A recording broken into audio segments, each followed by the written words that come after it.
Have you ever walked through the valley of the shadow of death? My special guest today has gone through a tremendous amount of grief and loss and nearly losing her own life, but she has come to share her incredible testimony of breakthrough, healing, and encountering Jehovah Rapha, the Lord our healer.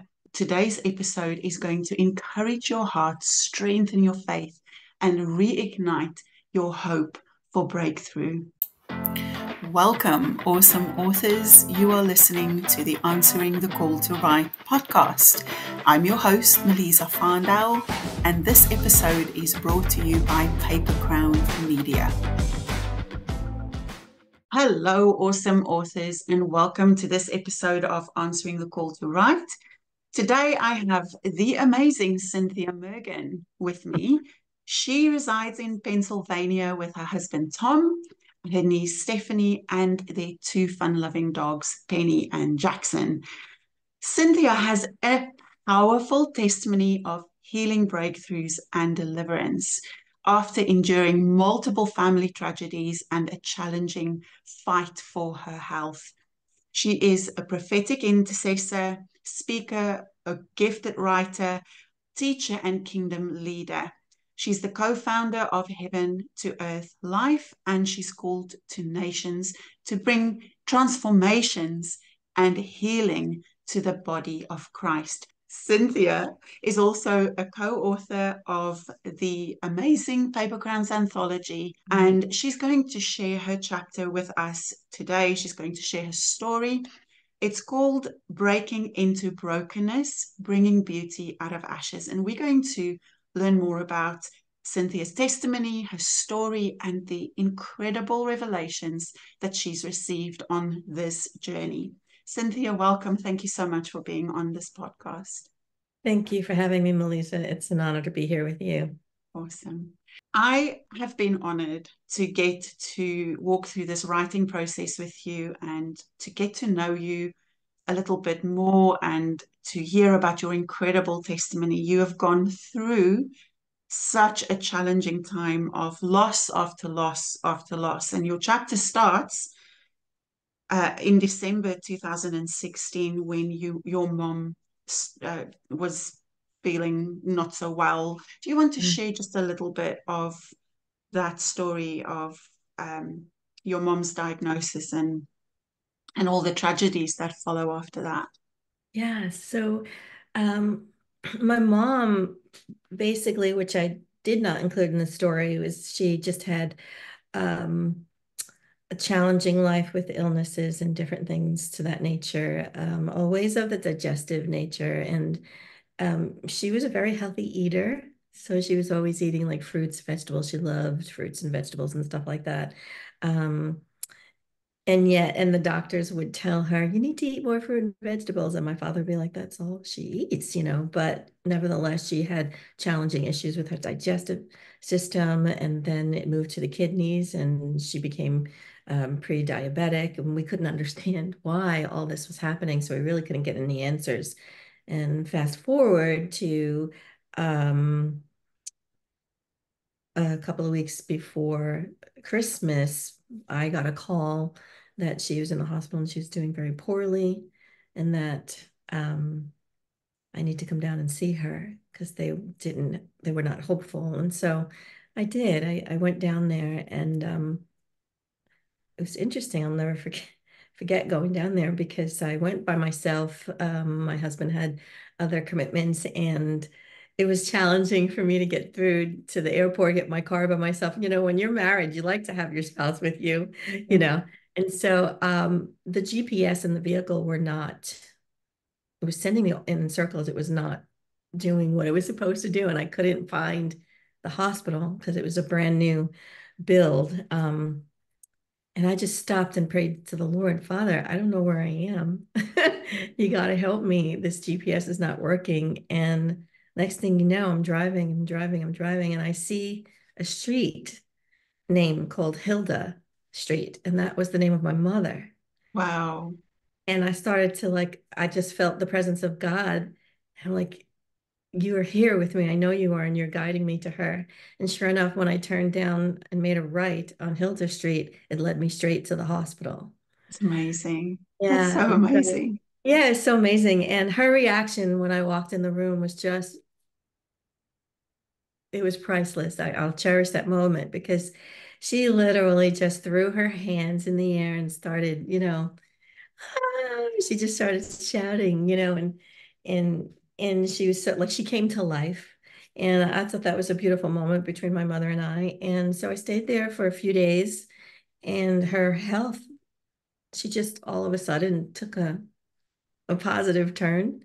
And so they moved her from the hospital to a rehabilitation facility. She still wasn't well enough to come home. And once I was confident that everything was fine, I jumped on a plane and came home. And then after that, you went through kind of a time of just loss after loss after loss. Do you want to give us just a quick overview of what that season was like? Ooh, well, yeah, see, I flew home and less than 24 hours later, I received a message from my eldest brother. There were six of us, siblings. And he said, everybody, please stay by the phone. And usually when you get a message like that, you know it's not going to be good news.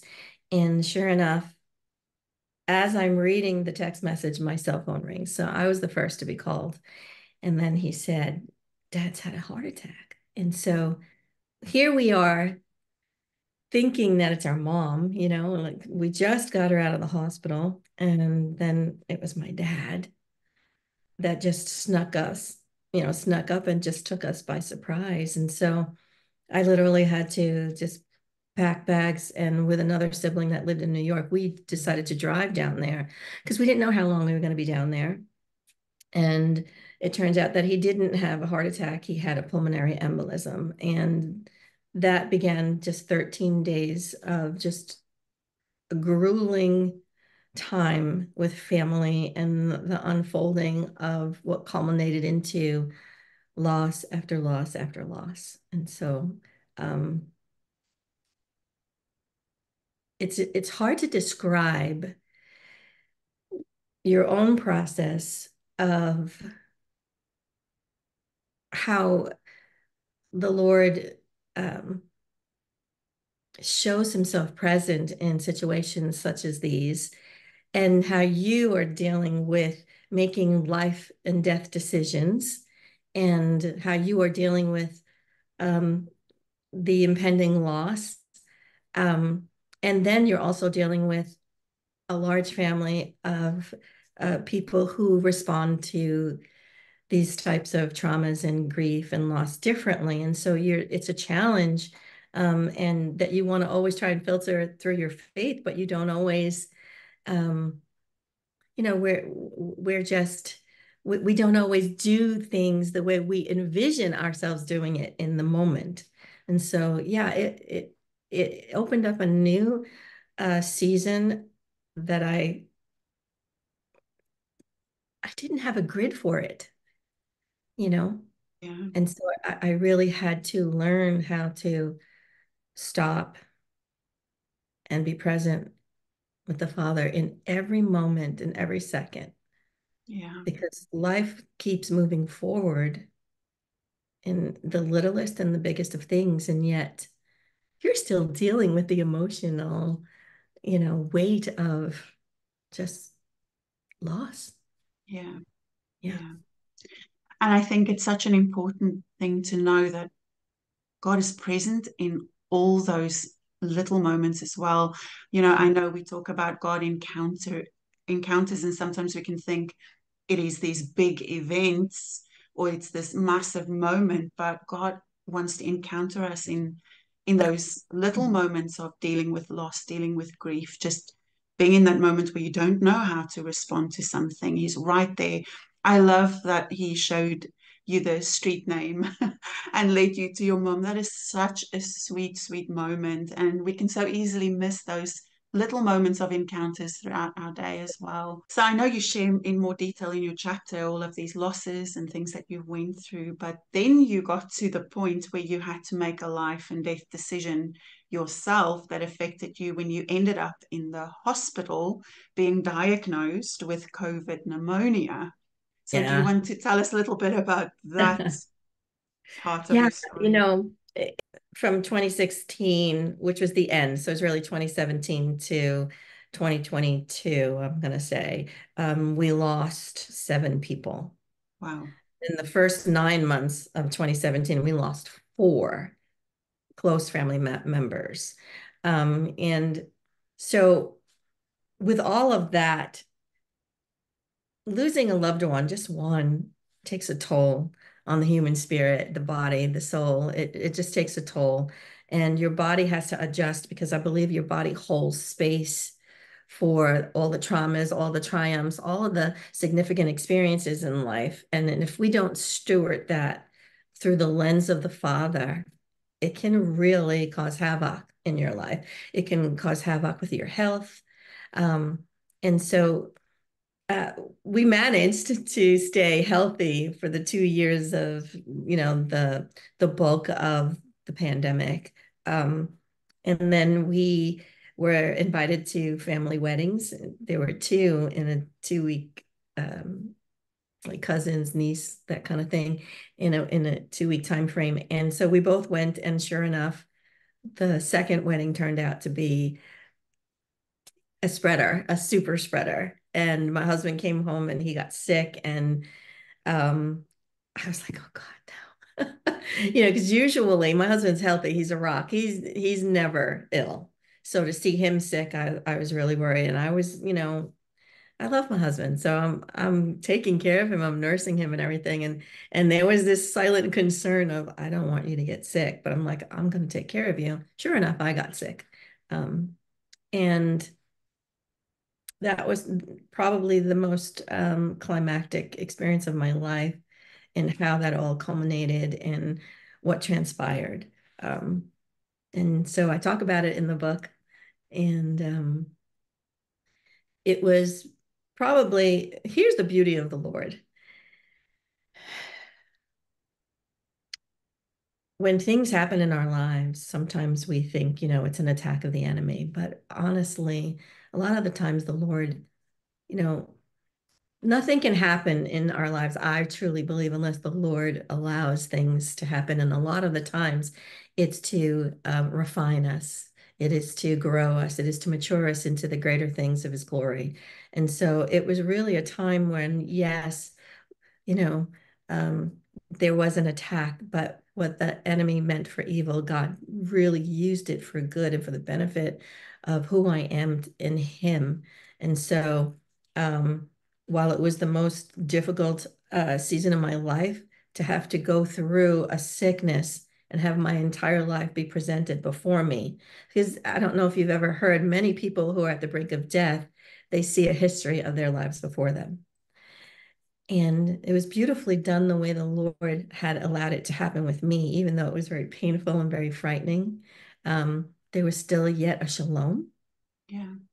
There was the peace and knowing that if I take him at his word and activate the word of truth in my life, and I speak that into the atmosphere when others are saying, you're not going to make it. Can you please sign a DNR, which is a do not resuscitate, for 3 days in a row, asking me that.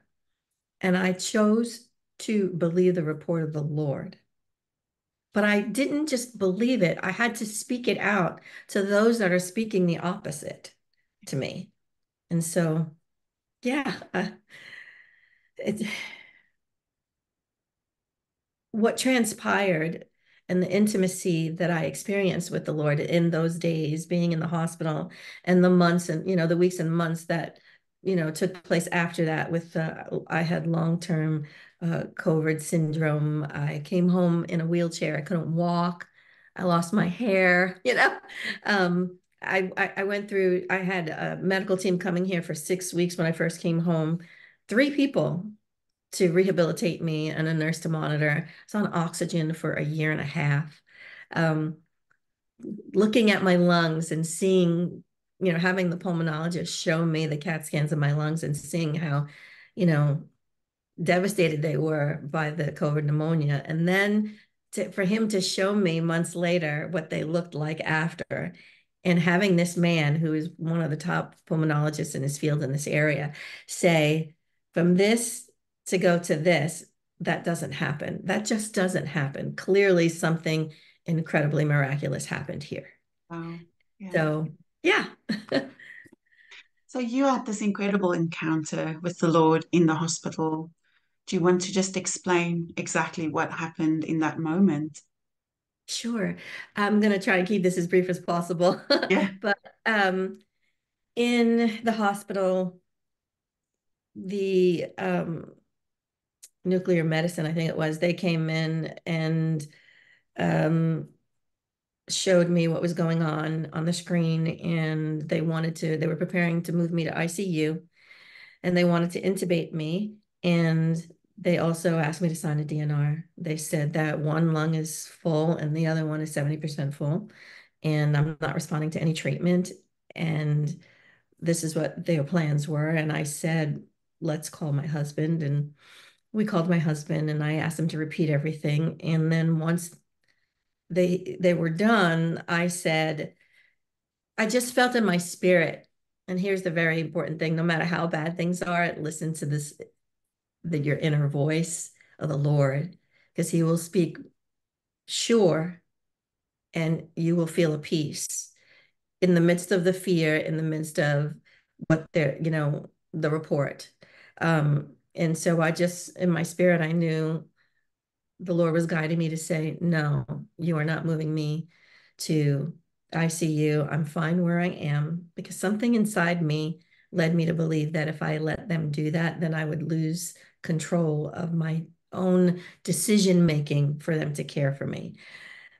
That's how I felt then. Whether or not, I'm not telling people to do that in the future, God forbid if they're in that situation. What I am saying is listen to the Lord in every moment, in every circumstance. And so that's what I did. And then I said, no, you're not intubating me. No, you're not moving me to ICU. And no, I will not sign a DNR. Outside of these stipulations, do what you can, do your best, do your part. And I'm trusting Jesus for the rest. My God will heal me. And I said, I choose life. Now I could barely talk. I mean, I had the oxygen. I had little breaths like that. And I'm saying all of this through that, where here the adversary is trying to silence the voice. Mm. And I pushed through that. And so I'm not sure the time frame, but later, whether it was in the next day or so, I had an encounter with the Lord and I was unconscious. I left my body and some things happened in the supernatural where I first saw darkness and I was taken to a low place and there was a battle over my life. And all I could hear, which I don't think I explained in the chapter, but all I could hear was my heartbeat. And it was getting slower and slower. And I could hear me grasping for breath. And the slower it got, the more I knew that I was dying. And I just whispered his name. And there was warfare in this place of darkness. I can only describe it as a place of Sheol. And I don't believe that I was going there to stay. It was Sheol, the definition is just a place of death. So, and I knew that I saw warring angels fighting over my life. And then I whispered, Jesus. And then I was taken up into glory. And someone just scooped me up and brought me into this beautiful place in the heavenly places. And there was darkness all around, but it was a different type of darkness. And if you read in the book of Revelations, the throne of God is surrounded by darkness with lightning strikes and things like that. And I saw a throne, and my spirit man was so excited. And I said, it's God. No, it's Jesus. And then I heard a voice say, we are one, because there was one throne. And then I was placed in a lap and I was pulled close. And the voice of the Lord said, drop your sword, for the battle isn't yours, it's mine. Trust me, lean into me, and I will heal you. Um, And the next thing I know, I was back in the bed in my hospital room. mm. And since then, from that moment on in the hospital, the Lord would just have these wonderful encounters with me. The room was filled with worship and praise. Um, I was so excited every time it was nighttime because I knew he would take me up and spend time with me and speak secrets and revelations, which I have yet to share with anyone unless he says do so. And there are some things. I just had this amazing encounter while my body was still being attacked. My spirit man was being refueled and fed. And the Lord said, I will not take you out of this, but I will walk through it with you, and I will put a message on your tongue. And Wow. I'm asking you, I command you to speak the message. And not everybody's going to like it, but do it anyway. And so here I am. Wow. Cynthia, I'm just really feeling the presence of the Lord on this and on those words specifically. I just feel like you can you just speak that over someone who's hearing as well, like that the battle is not the battle, but to drop their sword. Yes, Um, uh, it's not easy to say that because some people will be like, what? Drop your sword? That's not scriptural. But the Lord specifically says it's not by might and it's not by power, but it's by my spirit, saith the Lord. And I realized, I didn't question it. I was like, what is that I'm hearing? But I didn't question it because I had the peace and the assurance that it was the voice of God. And I just want to say to you that for me, he showed me that I wasn't wielding my sword correctly, that I was trying to do it in my own strength. And so many times we try to do things in our own strength, whether it be concerning our personal lives and our issues and the things that we face. And also, if it be things that we're trying to build, and the Lord is saying, where am I in this? Am I here with you? Are you doing this unto me? Or is this something that you desire and have not inquired of mm, me regarding it? Sometimes when we get so caught up in the things of life, and we make decisions so hastily because we have a dream.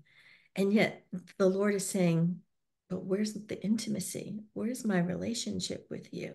mm, I long to be with you. I long for you to come away with me. There are things that are attached to you that do not belong there. I long for the purification, the refining fire. And yes, I have called you and I've chosen you. But are you willing to count the cost and go low? Are you willing to go through the opening of the door where all these things cannot come with you? Are these things that important to you that you're willing to hesitate and put me on hold so that you can do your thing? And so the Lord began to just show me things in my life, things that I was working towards, and how he he had such a love for my passion and compassion to reach people. However, he was like, did I tell you to do that thing? mm. Did I ask you to do it this way when I have a completely different and much more powerful and better way that is attached to your assignment?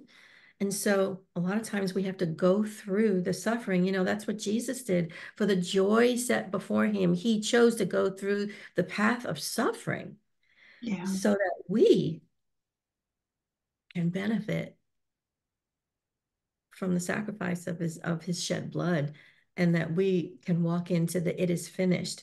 But we don't just show up and say, oh, it is finished. We have to journey through things. That's life here on earth. We're not a people that we're just serving the Lord and we just can't wait to get to heaven. No, God has called us to bring the kingdom of heaven to earth. Yes. And a lot of times, most of the time, we have to go through the refining fire. We have to go through the the counting the cost. We have to go to the point where, Lord, I will serve you, to the point where if it costs me my life, I will serve you anyway. No matter what I lose, no matter what I gain, no matter what is to come, Mm, you are number one. mm. That is so powerful. And I think one of the things that I love so much about that image of your encounter, seeing the throne and hearing we are one, I think so many of us are in that space of warfare that we can't see the wood for the trees. We are Yes. so tired and exhausted of fighting battles. When we Yes. are called to reign and rule with Him, we are seated in heavenly places. We Yes. are one with Him. You know, He is seated above all powers and principalities. He's given us authority over all scorpions and snakes, over all the power of the Yes. enemy. But we've got to shift our focus from the battleground to the throne room. And I'm just overwhelmed right now listening to your story, and Yes. I've gone completely off plan with my No, it's questions. okay. Like to see myself in that heavenly place and then to see my body in the bed and then to find out I woke up out of that with a nurse slapping my face because while that was happening, unbeknownst to me, I wasn't there, the oxygen cannula fell off. And Wow. so the alarms were going off because my oxygen saturation rate dropped way below, like anything below 80 is you start to lose oxygen to the brain. And it was way below that. And all I remember is coming back and I'm, to someone slapping my face and they're like, oh, Cynthia, I'm so sorry. I'm so sorry that, it was in the middle of the night and she was tending to someone else on the floor. So when she ran in with all the alarms, like I guess she felt I didn't get to you quick enough. Mm, So there was that slight panic in her voice, even though she kept her professionalism and her amazing bedside manner. And I just looked at her and peacefully went back to sleep. I just fell asleep. I mm. didn't say a word. I just looked at her because I was like, he just interrupted the greatest moment of my Wow. Yeah, feel like yeah. that was my disposition. Meanwhile, she's like trying to save my life, But it was just such a poignant moment for me, like even the humor that God has given me to find in all these little things. But to see myself from that heavenly place saying, this is where you fight the battle with me.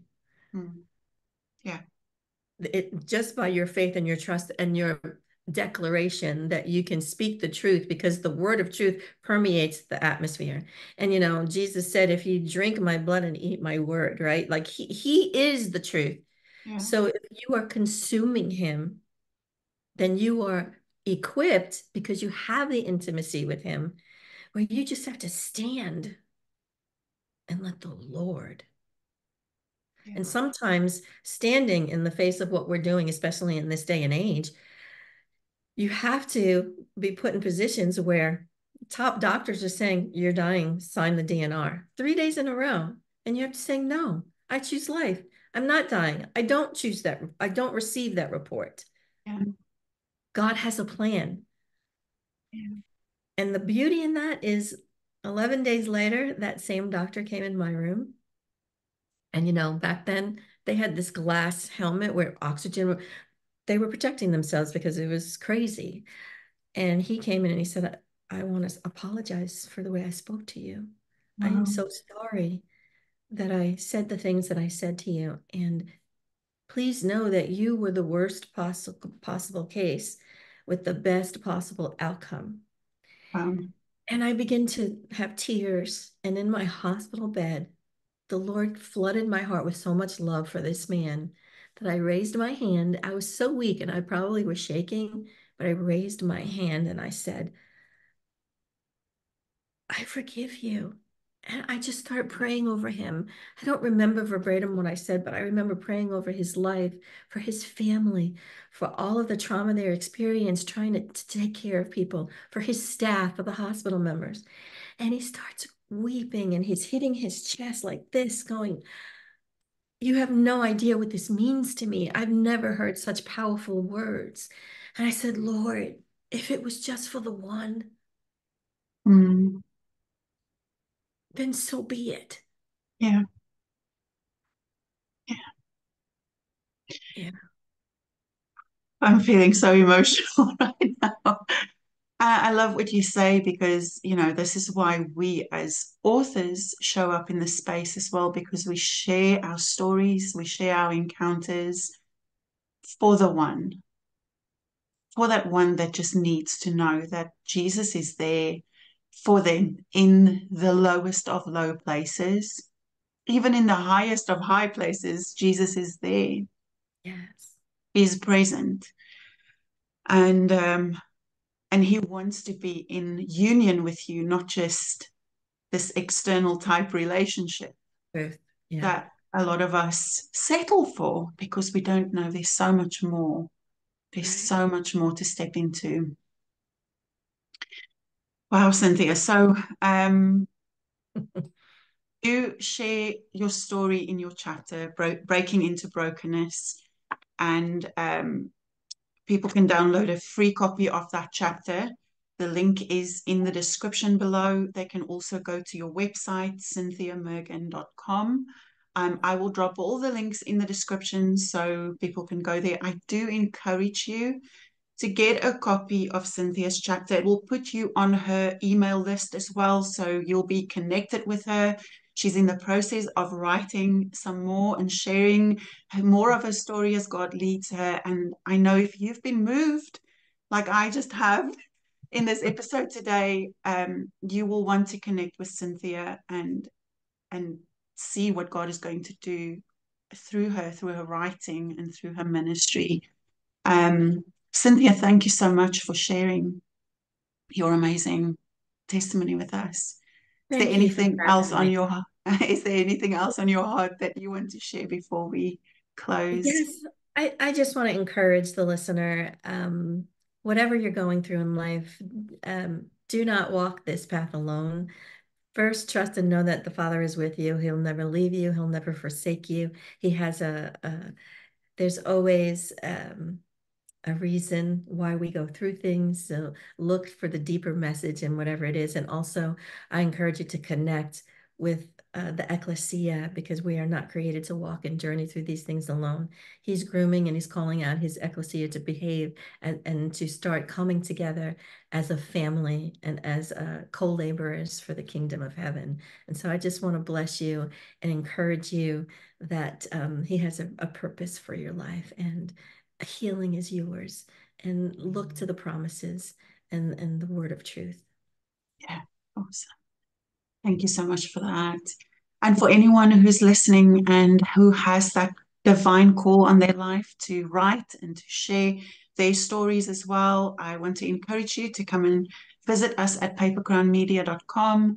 We are hoping to publish another anthology next year in October 2025. So if you're passionate about sharing your God encounter stories, then do get in touch. We would love to hear from you. Thank you, Cynthia, for coming on. Thank you, everyone, for listening. It's been wonderful, and we'll see you again next week, same time, same place. Thank you so much. Bye. Bye-bye.